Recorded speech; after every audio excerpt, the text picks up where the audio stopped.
Leía varios periódicos de América Latina en esta semana y en la semana pasada, donde están empezando las eliminatorias del Mundial de Norteamérica. ¿Ya están ahorrando para los tickets? El que vaya a comprar tickets, no los compre para el domingo. Ok, recuerde esto. Va a ser México, Estados Unidos y Canadá 2026. Dice que las ciudades se están preparando para este gran evento. Pero lo interesante es que apenas empezaban las eliminatorias, ya los periodistas hablaban de favoritismo. Algunos decían, este jugador va porque es amigo del técnico. Otros decían, este jugador va a la selección porque es reconocido por algún empresario. Y empezaban a hablar de favoritismo. Pero ¿sabe que el favoritismo no pasa solo en el fútbol? También cuando vamos a la política, nos encontramos que los grandes proyectos de construcción se los entregan ¿a quién? A los amigos.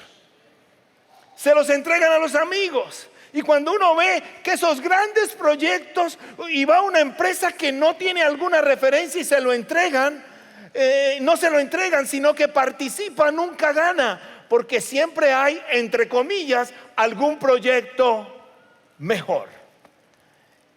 Y se habla de una corrupción tremenda a través de América Latina y del mundo, porque siempre hay favoritismos.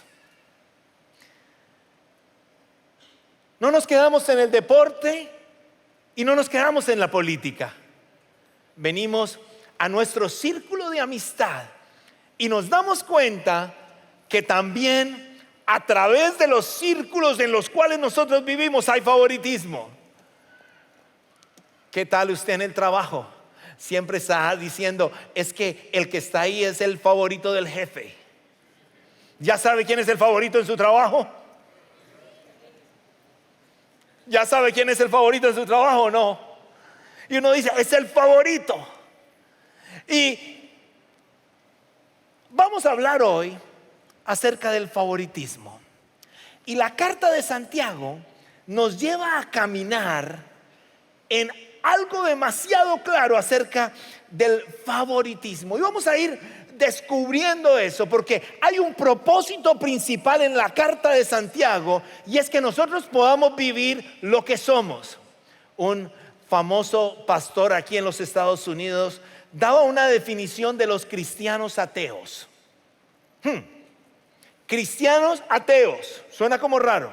¿Quiere ver la definición? Los cristianos ateos son aquellas personas que creen en Dios, pero viven como si Dios no existiera.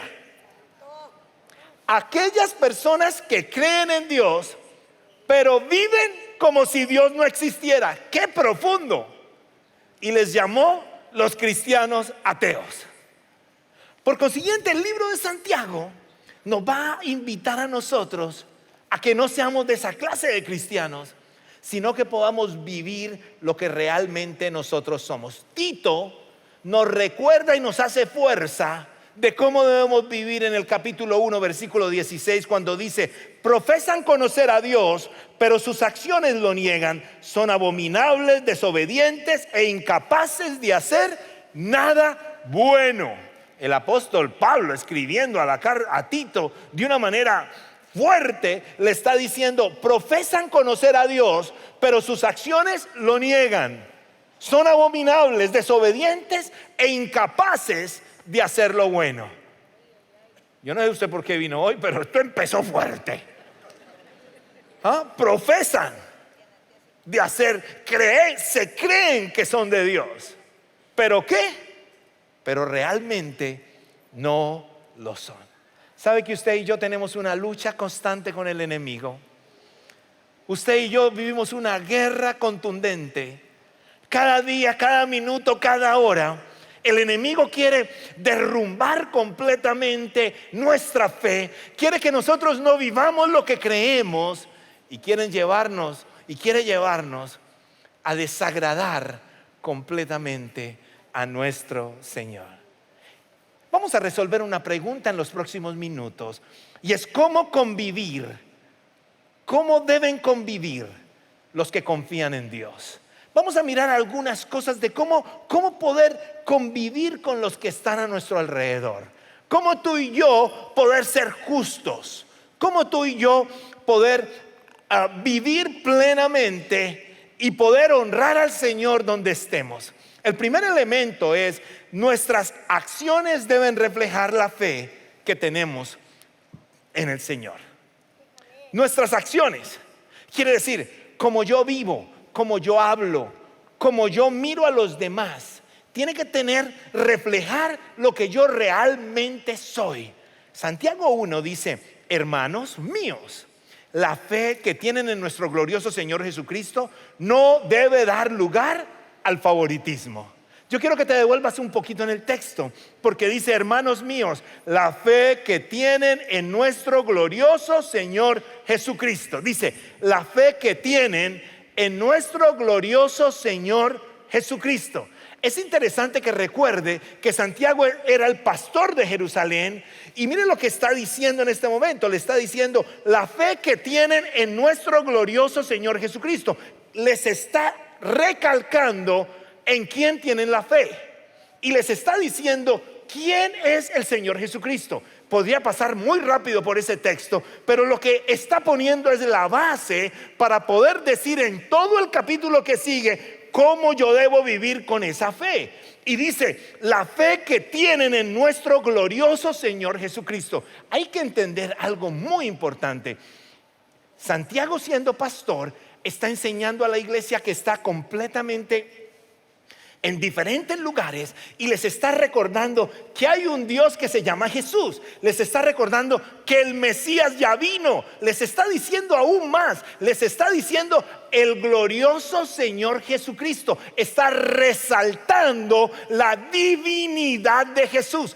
Para nosotros, escuchar que Jesús es Dios ya es muy fácil, porque históricamente ha pasado mucho. Pero para estos creyentes que estaban dispersos en diferentes lugares, era algo completamente nuevo. Era como que habían estado esperando el Mesías, pero había muchas preguntas: ¿será que es? ¿Será que no es? Y él le dice de la siguiente manera: la fe que tienen en nuestro glorioso Señor Jesucristo, él aprovecha para resaltar la divinidad del Señor Jesucristo, y la resalta de una manera poderosa.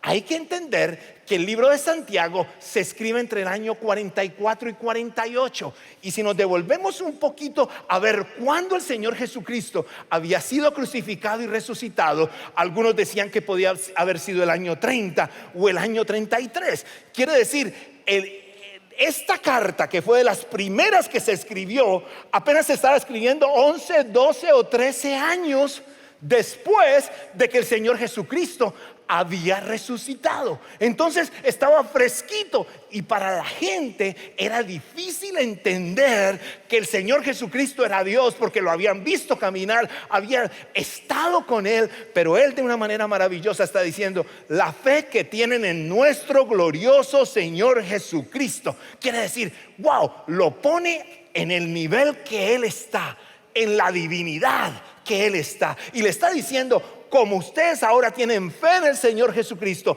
esta es la manera en que ustedes deben vivir.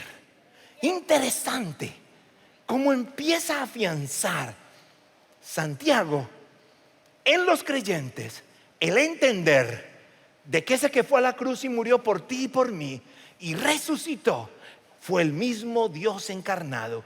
Es el mismo Dios encarnado que se despojó completamente de todo. El apóstol Pablo lo dejó muy claro también en Filipenses capítulo 2, versículo del 5 al 7, cuando dijo lo siguiente: la actitud de ustedes, el apóstol Pablo escribiendo, debe ser como la de Cristo Jesús, a quienes, siendo por naturaleza Dios, no consideró ser igual a Dios como algo a que aferrarse. Por el contrario, se rebajó voluntariamente, tomando la naturaleza de siervo y haciéndose semejante a los seres humanos. Quiere decir, se despojó de toda gloria para caminar en esta tierra, y en ese es que nosotros creemos.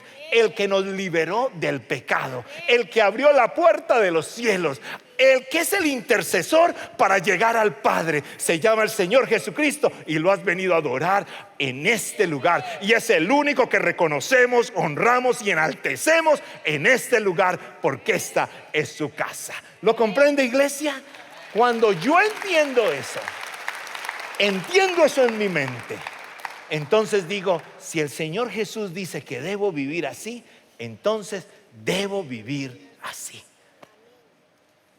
Y les recuerda a Santiago de manera poderosa y maravillosa la divinidad de Cristo. Y después de recordarle la divinidad de Cristo, empieza a hacer algo claro, poderoso e importante en la vida del creyente, y trae el problema del favoritismo. Por eso hay un segundo elemento, y ese segundo elemento es que nuestra fe debe reflejar que en nuestras relaciones no hay favoritismo.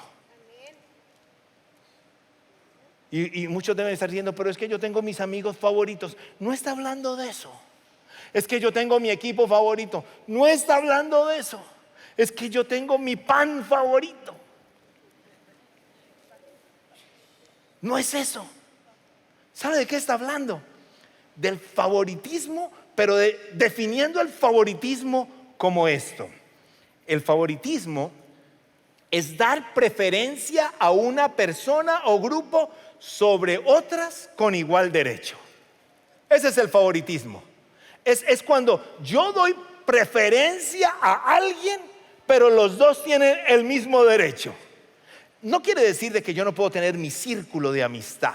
No quiere decir de que yo tengo que saber escoger con quién voy a caminar el camino de la vida. Tenemos personas especiales para nosotros, pero el favoritismo es cuando yo vulnero los derechos de alguien más porque no me importaron, por darle algo a alguien que no lo merece.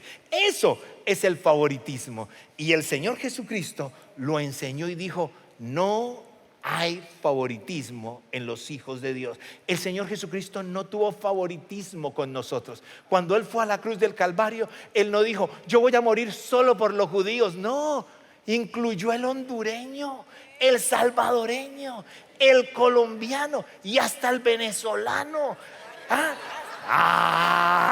Para que se rebote. No, aquí sí están, ¿no? Mire, nos incluyó a todos, sin importar qué hubiera pasado. ¿Sabe por qué? Porque nos ama, porque nos hizo diferentes, porque cada uno de nosotros, sin importar qué características tengamos, el Señor dijo: así te hice, eres importante para mí, yo tengo un valor para cumplir contigo en esta tierra. Por consiguiente, cada persona que existe es porque al Señor le plació y tiene propósitos divinos para Él. Créalo para su vida. No importa qué le hayan dicho, no importa que alguien lo haya puesto a un lado, el Señor tiene propósitos divinos para su vida. Ahora, dice lo siguiente el versículo 1. ¿Y cómo nos complica ese versículo 1? Yo lo voy a leer y nos complica, porque quiero volver al versículo 1. No he salido del versículo 1. Dice: hermanos míos. Por consiguiente, no está diciendo hay favoritismo en los romanos, en el imperio romano. No está diciendo hay favoritismos en Grecia. No está diciendo hay favoritismos en el principal de la sinagoga. No, le está escribiendo a la iglesia. Le dice: hermanos y hermanas, hermanos míos. Y después al final dice el versículo 1: no deben dar lugar al favoritismo. Y dice: wow, no den lugar al favoritismo. No den espacio para eso. No den lugar a la injusticia. No den lugar al prejuicio. No den lugar a eso, porque eso destruye completamente el plan de Dios para su iglesia. Lo que estaba diciendo aquí Santiago era: iglesia, cuidémonos. El enemigo va a querer que nosotros pongamos personas a nuestro alrededor. ¿Por qué viene? ¿Por qué muchas veces pasa el favoritismo? Porque la persona es diferente, porque tiene una cultura diferente, porque tiene una vestimenta diferente, porque su acento suena diferente, porque su voz suena diferente. Ay, no me desespera ese tonito que tiene. Entonces la pongo a un lado, lo pongo a un lado, porque huele diferente. Y nos pasa muchas veces en nuestro mundo. Hay tantas personas que huelen diferente y nosotros rápidamente las rechazamos. No les queremos ni compartir el mensaje, porque con ese olor, ¿quién puede? Y para ellos huelen bien. Son culturas diferentes. Y nosotros rápidamente rechazamos. Es interesante que a veces hasta lo triste de muchos hispanos es que rechazamos hasta los que recién están empezando lo que nosotros empezamos hace algunos años atrás en este país. Y escucho grandes historias sobre esto. Y el Señor está diciendo: hey, tengan cuidado, reciban a todo mundo, amen a todo mundo. Yo te quiero decir algo, y no es porque el Señor me dé la oportunidad de servir en esta casa, sino porque cuando llegué aquí empecé a encontrar que acá estaba la iglesia mexicana.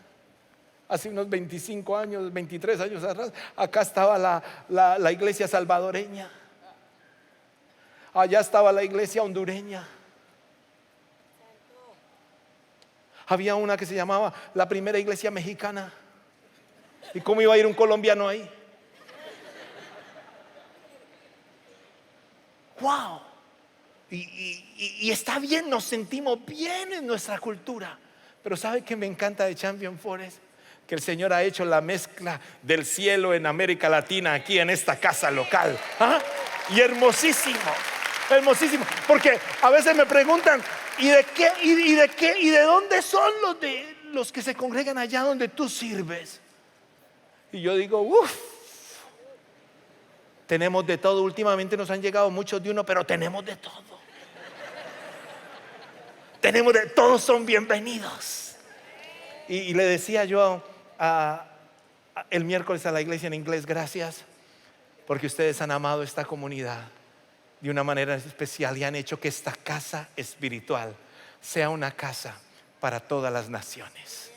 El Señor Jesucristo dijo: mi casa de oración será para todas las naciones. Y leía yo ese versículo el miércoles pasado y decía, cuando yo lo leo ese versículo, me sale una sonrisa de mi rostro, porque dijo: Padre, me has puesto en una casa donde es una casa espiritual para todas las naciones.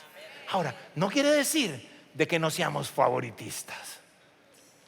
No quiere decir eso, porque a pesar de que estemos juntos, podemos muchas veces poner a personas a un lado, a pesar de que tienen derecho de algo.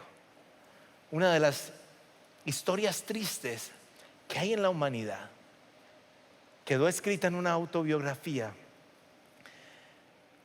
de un líder llamado Mahatma Gandhi, el famoso líder hindú. Un hombre inteligente, un hombre brillante, un líder extraordinario, que un día empezó a estudiar los evangelios y se conectó con los evangelios de una manera maravillosa, y los estudió y empezó a creer de una manera maravillosa en los evangelios.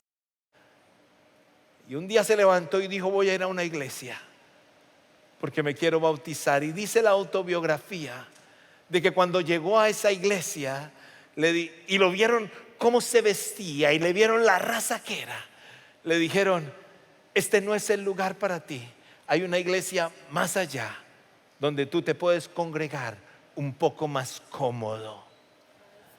Dice que el hombre salió de ese lugar y dijo: si en los cristianos hay favoritismo, entonces yo a través del hinduismo podré bendecir a mi gente.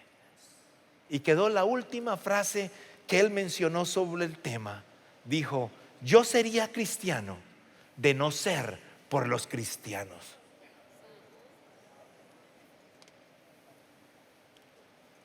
Agáchese, que no le pegue esa bola.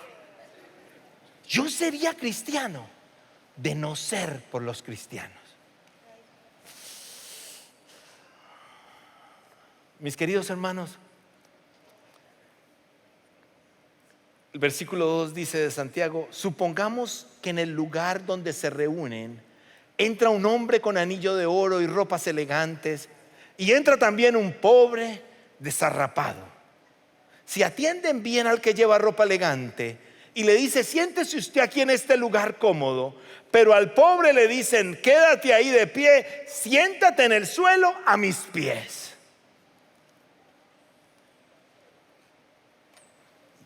Y muy claro le escribía a todas las iglesias y le estaba diciendo: al Señor le importa a todos.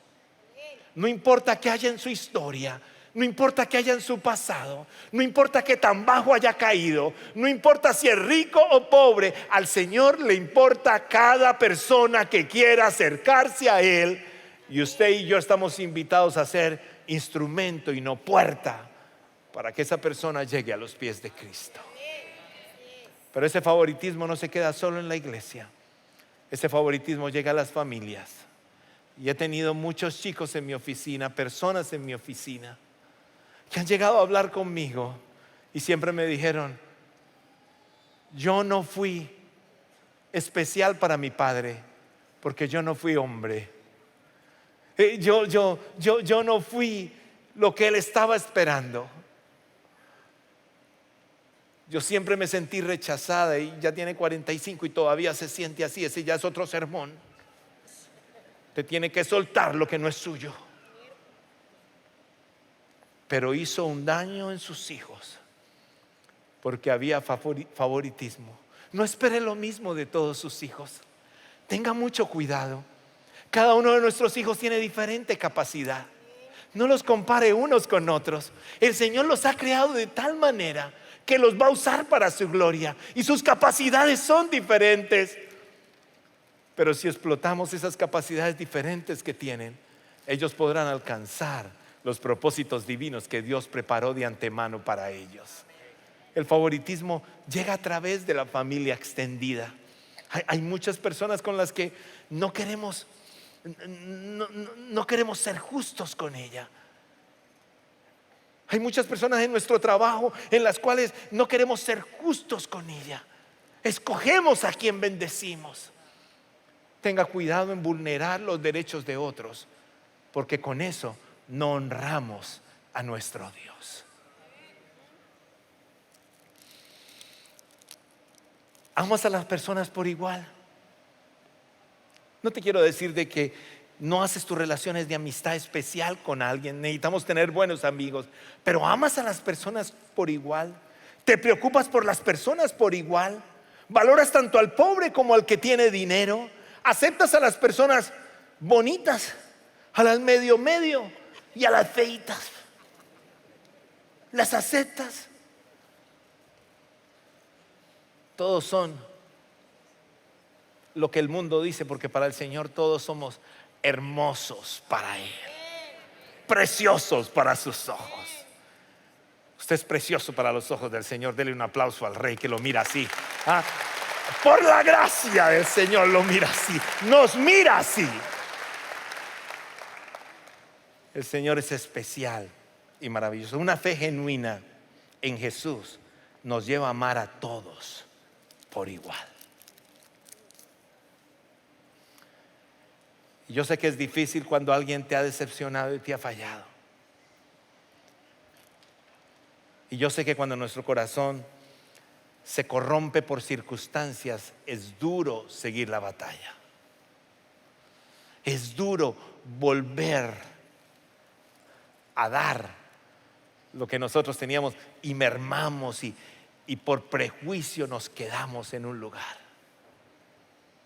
Pero la Escritura nos está animando a que vayamos y demos. Dice Romanos 2, 9 al 12: habrá sufrimiento y angustia por todo lo que hacen el mal, los judíos primeramente y también por los que no son judíos.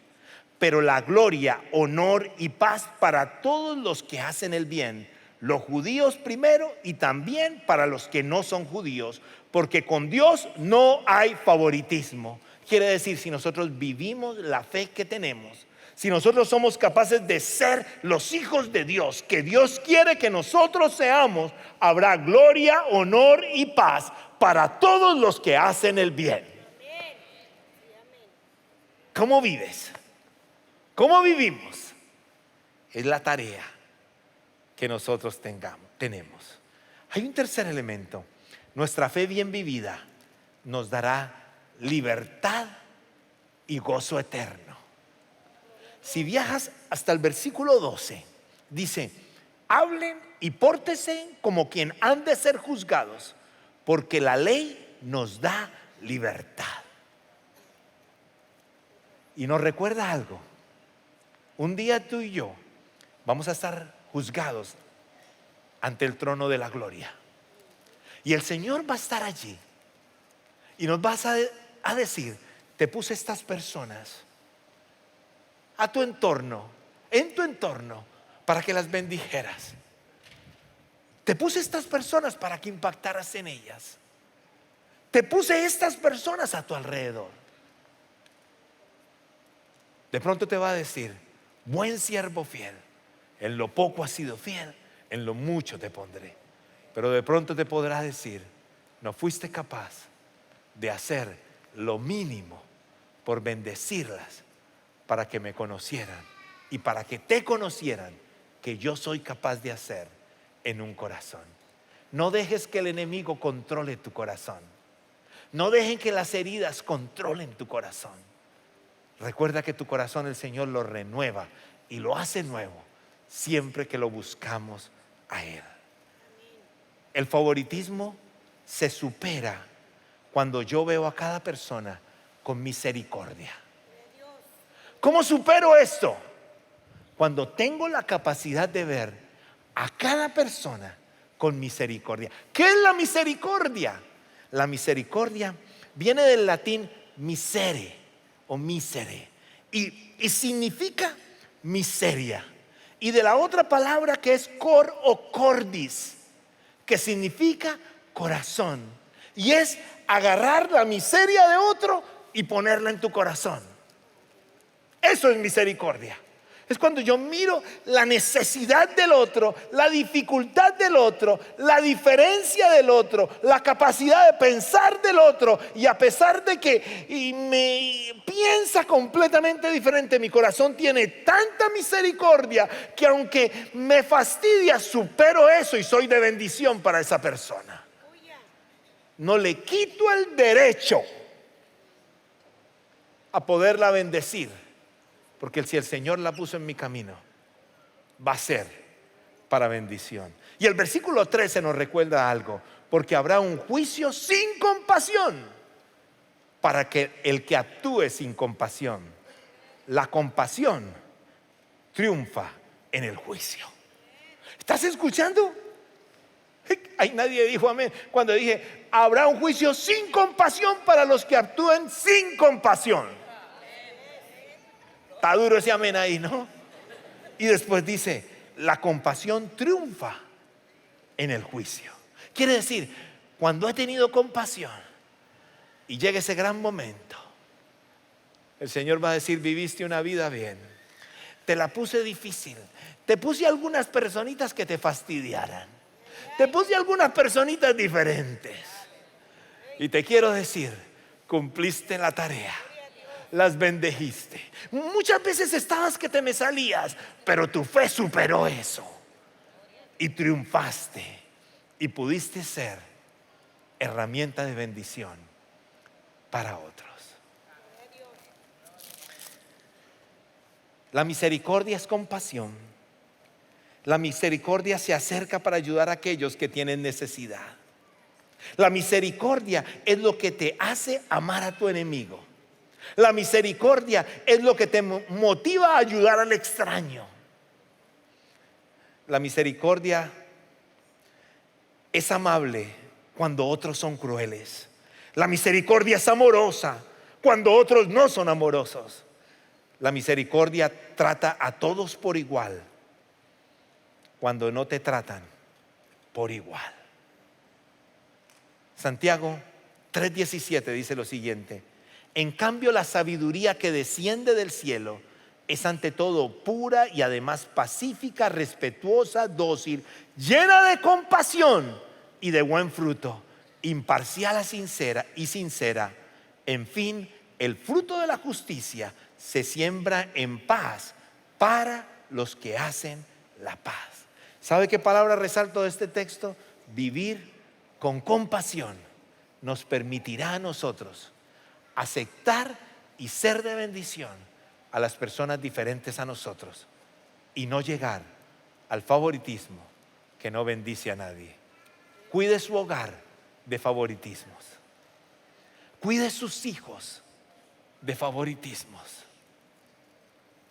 De pronto le va a gustar uno más que se parece a usted. Y usted dice, ¿cómo se parece a mí? Cuide su corazón. Porque son regalo del Señor. Ame a sus hermanos sin importar cuál es su estatus. Y juntos crezcamos a conocer cada día más el rostro de nuestro Señor. Tengo una pregunta para terminar. ¿Estás haciendo que las personas se acerquen a Dios o solo que se alejen de Él? Vuelvo a este gran líder que hizo mucho en la India y en el mundo. No soy cristiano por los cristianos. Qué lindo que alguien pudiera decir, soy cristiano porque un día el testimonio de esta persona, la vida de esta persona impactó mi vida.